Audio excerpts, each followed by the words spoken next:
హాయిగా ఉండండి.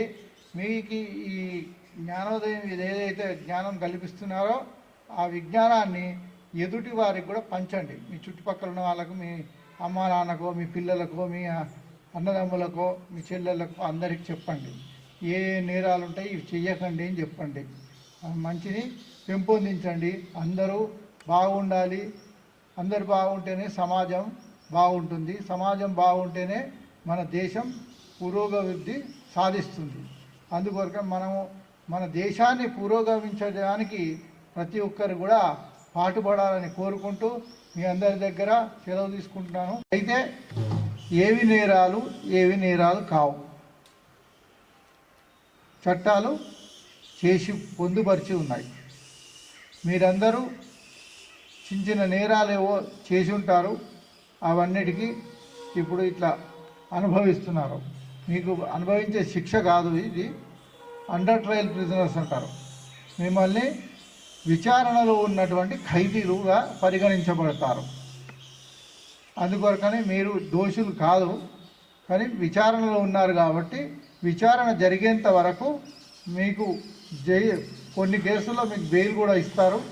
ఆ బెయిల్ ఏ కేసుల్లో ఇస్తారు, ఎంతకు ఇస్తారు అన్నటువంటిది మీ పిటిషన్ వేసుకుంటే, బెయిల్ పిటిషన్ వేసుకుంటే కోర్టు వారు నిర్ణయించి మీకు పూచీకత్తు మీద మీరు మళ్ళీ వదిలిపెడతారు. చిన్న కేసుల్లో అయితే మేము కూడా పిలిచి మరీ ఇస్తున్నాం బెయిల్స్. బెయిలబుల్ కేసులు, నాన్ బెయిలబుల్ కేసులు అని రెండు ఉన్నాయి, మీకు అందరికీ తెలిసే ఉంటుంది. అలాగే పెద్ద పెద్ద అఫెన్సుల్లో మాత్రం బెయిల్ రావడం కొంచెం కఠినంగా ఉంటుంది. మీకు ప్రధానంగా 3 విషయాలు తెలియాలి.